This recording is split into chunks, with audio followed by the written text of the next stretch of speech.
David, where are you? Are you not coming home yet? Sarah, sorry. I'm having drinks with my mates. I'm celebrating my promotion. I'll be home soon. Celebrating your promotion? You're promoted? You didn't tell me. Oh, right. I was going to tell you once I got home. So you didn't know. Yeah, I was told unofficially recently. My career is secured, I guess. Wow, congrats. Thanks. We're celebrating it today, so I'll be home late. Really? But we have a family gathering tomorrow. I'll introduce you to everyone, so you need to be there. Well, yeah. Of course I'll be there. That's good, but we have to leave pretty early in the morning. Are you going to be able to make it after drinking this much? Yeah. I won't get drunk. Plus, my mates were the ones who asked me out. I wasn't about to say no to them.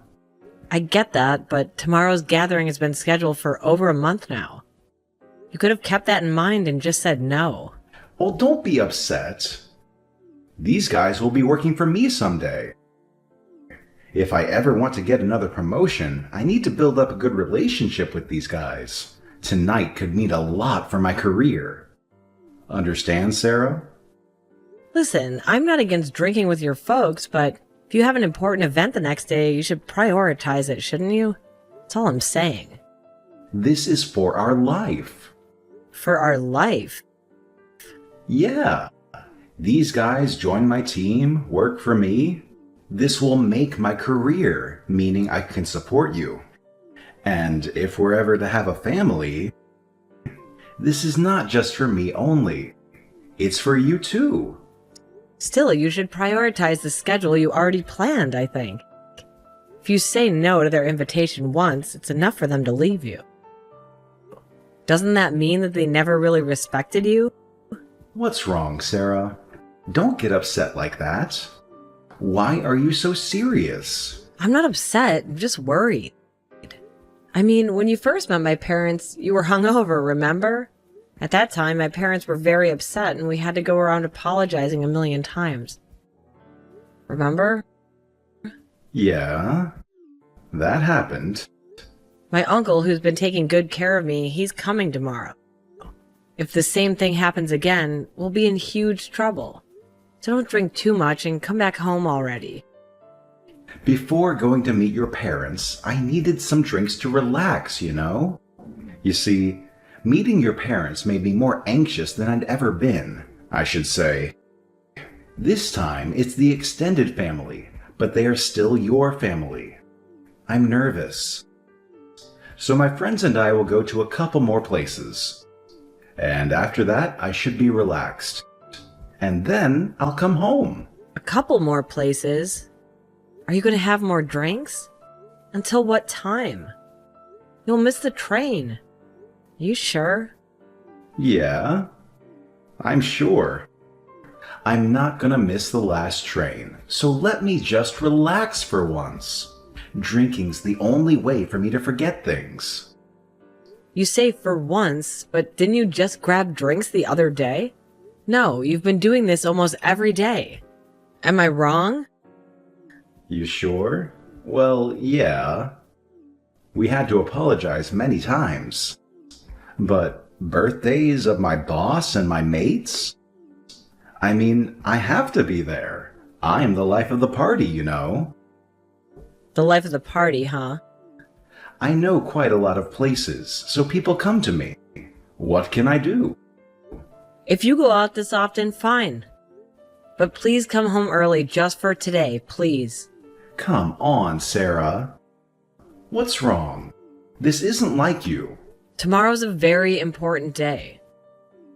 I know that, but then don't nag me like this for a mistake I already apologized for. It's like I'm talking to your parents. Are you becoming like them? Becoming like them? Of course I'm like them. They're my parents. You're right. Oh my goodness, you're seriously hammered right now.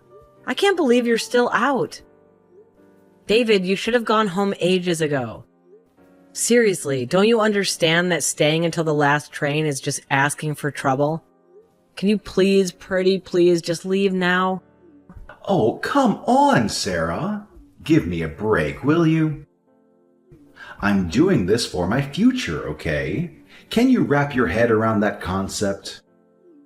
I have goals and aspirations, and I'm working hard to achieve them. It's not like you understand any of this.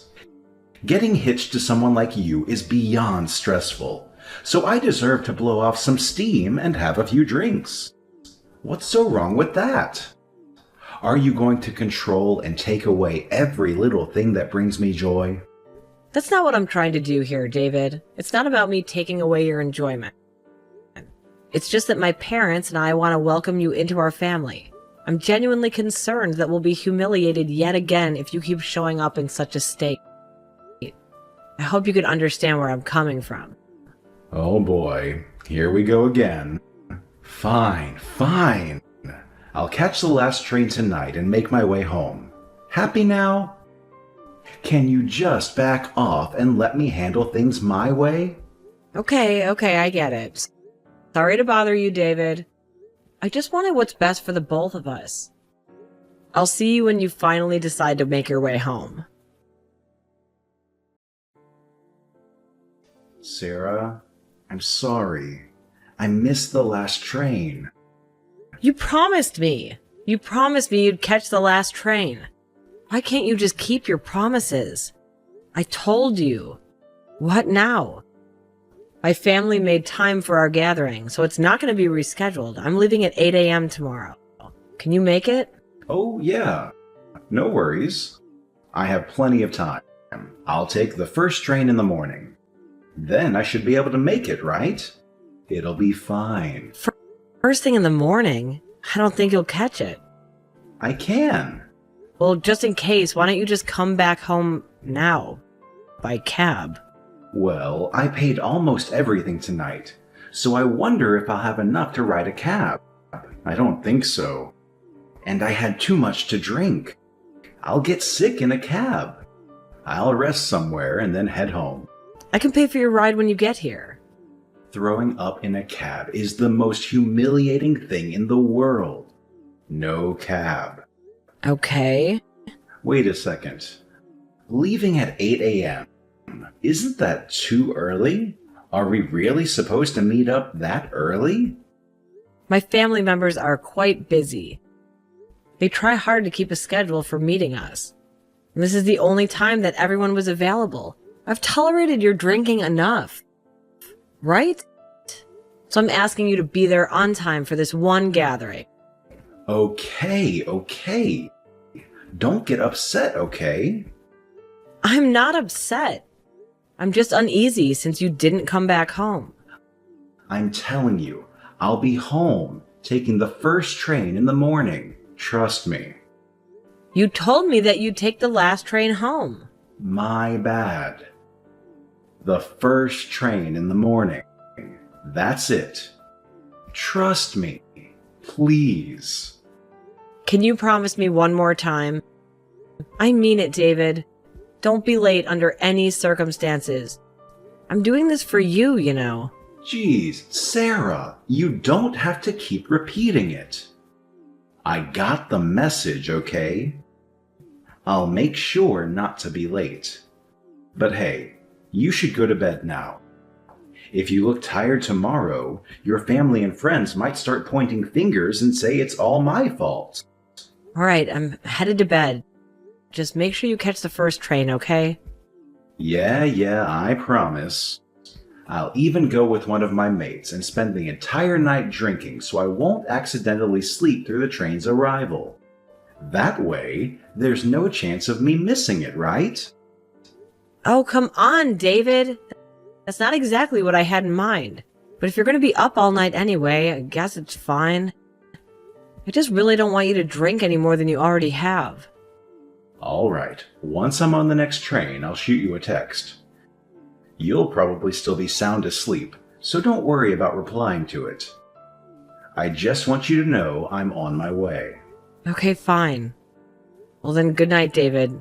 Take care. I'll see you tomorrow.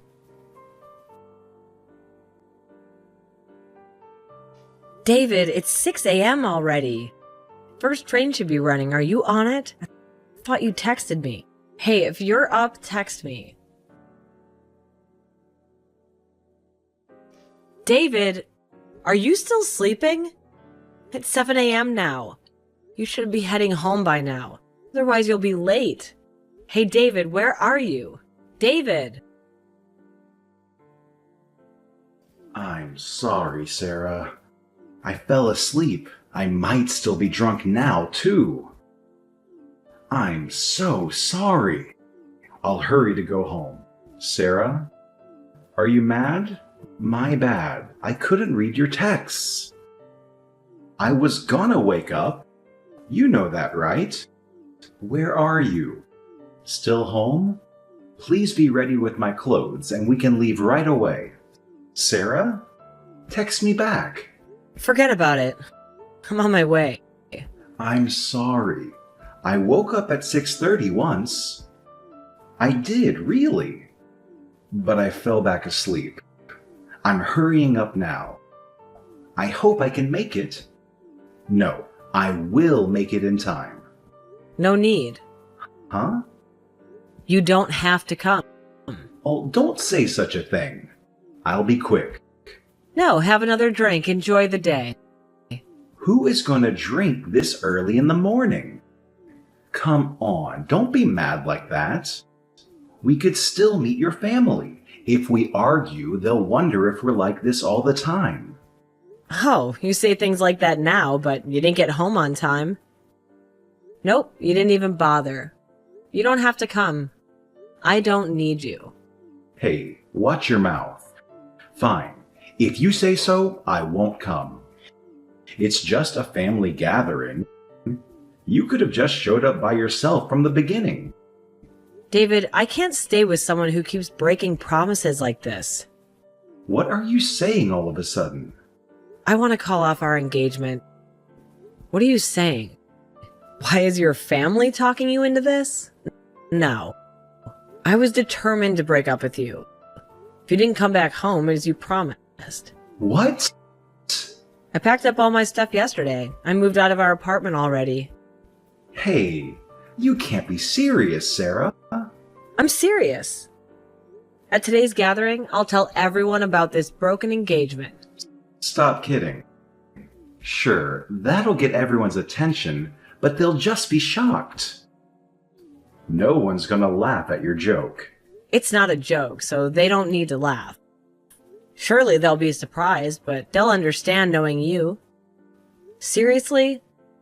How can I joke about something like this? You're right. Oh, man. I'm sorry. I'm truly sorry. This will not happen again. Yeah? Forgive me. I was just drunk, you know? Today was an important day. I told you many times. I feel bad. I apologized, and we've met your parents.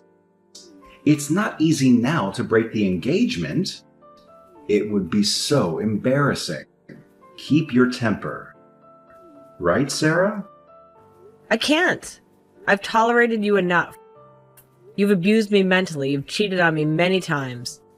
And every time I've thought of breaking up with you. But then you apologized to me crying, so I forgive you. But I'm stopping it now. I was not good at forgiving you. So I'll bear the shame in that. But I've made up my mind.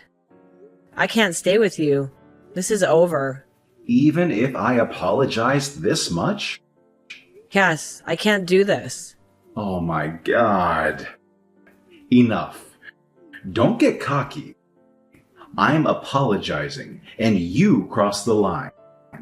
A family gathering like that is just an informal thing for old geezers. Why do I even have to go to such a thing anyways? I get nervous. It's tiring, and I have to fake a smile. I don't want to go. You can imagine.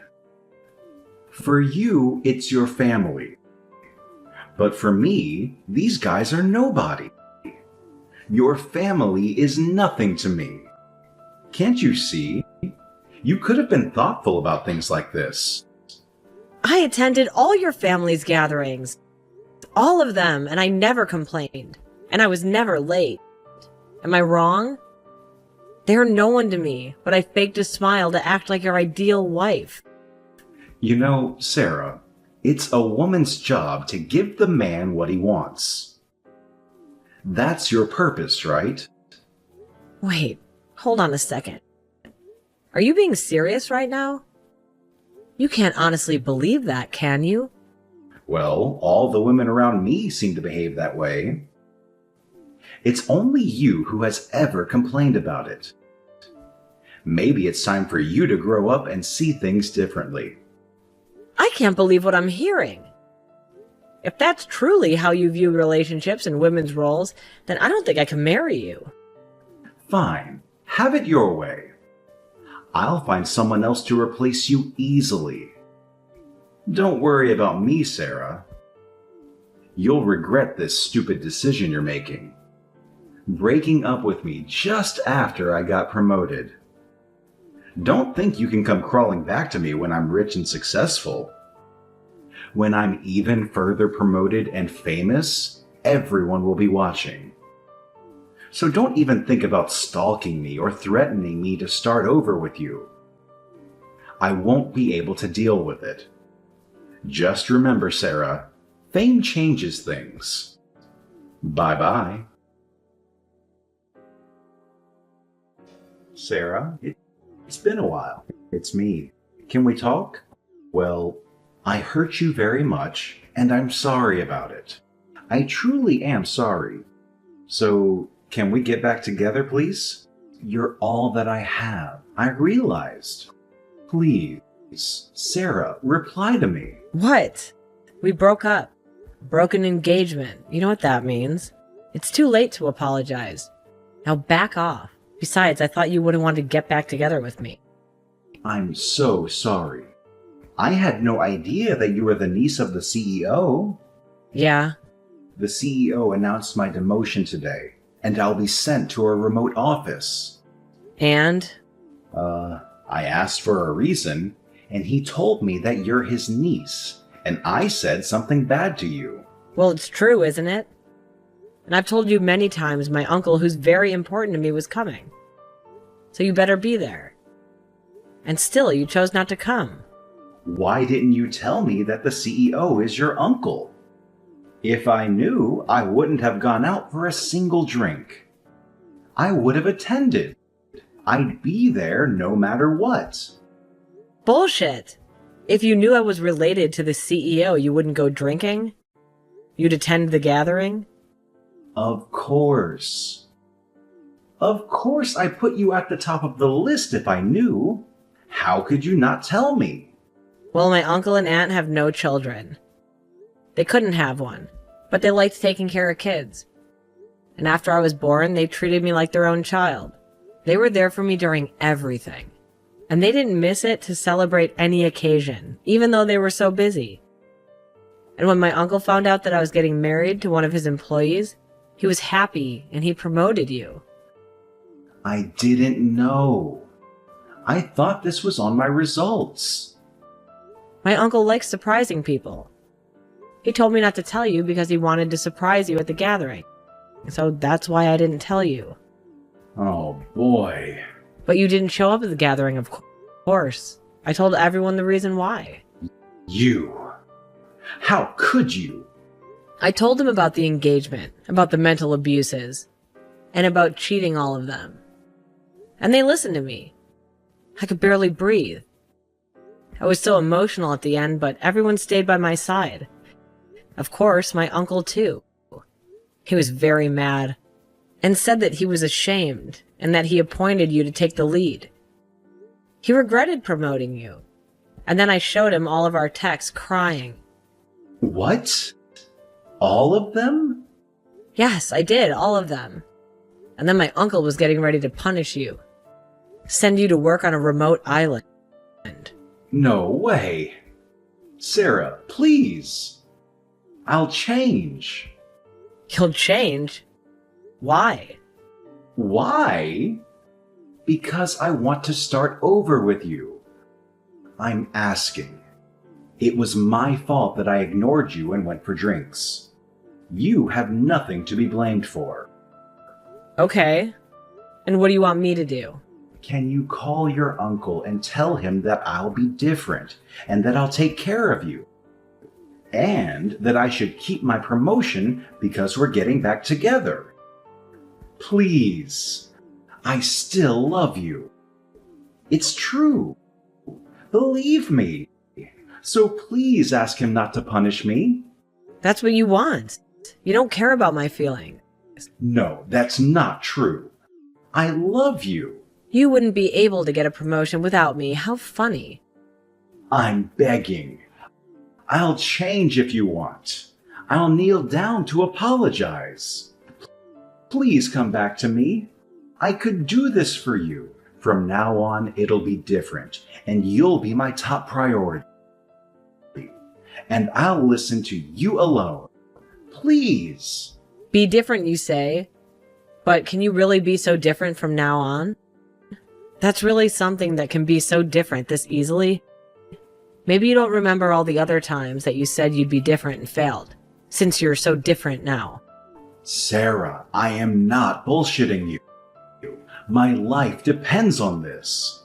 Help me. You know you love me. Come on. Love? No, I don't love you. I've had enough. Really, why did I even get engaged to someone like you? I regret it. It's so over between us. I won't be talking to my uncle to help you. Never. It doesn't matter. Maybe you'll find a better girl on that island. Sarah, please, I'm begging you. I can't bear the thought of losing you. I know I've made mistakes, and I'm truly sorry for the pain I've caused you. I never meant to hurt you, and I hate myself for the choices I've made. Can we please just sit down and talk about this? I want to hear your side, your feelings, and I want to express my remorse and commitment to change. David, it's hard for me to even consider trusting you again after everything that happened. The mental abuse, the cheating, they've left deep scars, and it's going to take more than just words to heal them. I don't know if I could believe in your promises anymore. I understand why you feel that way, Sarah. I can't blame you for doubting me. But I want you to know that I'm willing to do whatever it takes to make things right. I'm ready to face the consequences of my actions. If it means compensating you for the pain and suffering, I'll do it without hesitation. I just want a chance to show you that I can change. Please don't give up on us. It's not just about compensation, David. It's about the emotional damage and the trust that's been shattered. Money can't fix that. I need to see genuine remorse, consistent effort, and a true commitment to change. Can you promise me that you'll do the work necessary to rebuild what we've lost? Sarah, I promise you with every ounce of my being that I will do everything in my power to make things right. I'll seek therapy, attend counseling sessions, and put in the hard work to address the issues that led to my hurtful behavior. I'll be transparent, open, and honest with you. I'll earn back your trust, step by step, day by day. Please give me a chance to prove myself to you. David, I want to believe you. I want to believe that people can change and that we can overcome this, but I need time to heal and process everything. I need to see consistent actions that align with your words. I can't make any promises right now, but I'm willing to consider the possibility of giving us another chance if you're truly committed to change. Thank you, Sarah. I understand that rebuilding trust takes time, patience, and effort. I'm willing to wait, to be patient, and to prove to you that I'm serious about making amends. I love you more than anything, and I'll do whatever it takes to make things right between us. Please, don't give up on us just yet. Let's take it one day at a time, and with your guidance, I'll become the person you deserve. I appreciate your sincerity, David. This is not a decision I can make lightly, and it'll take time for me to heal and regain trust. I don't want to make any false promises or rush into anything. Let's take it slow and see if we can rebuild what was broken. Just know that my heart is still hurting and I really need time to process everything. After that, David found himself relocated to a small office on a remote island where only a handful of people lived. It was a disappointing turn of events for him, and the isolation only made things worse. He sank deeper in his addiction to drinking, seeking solace in the bottle. The friends who used to accompany him in his drinking escapades didn't follow him to this new location, leaving David to drown in his own sorrows.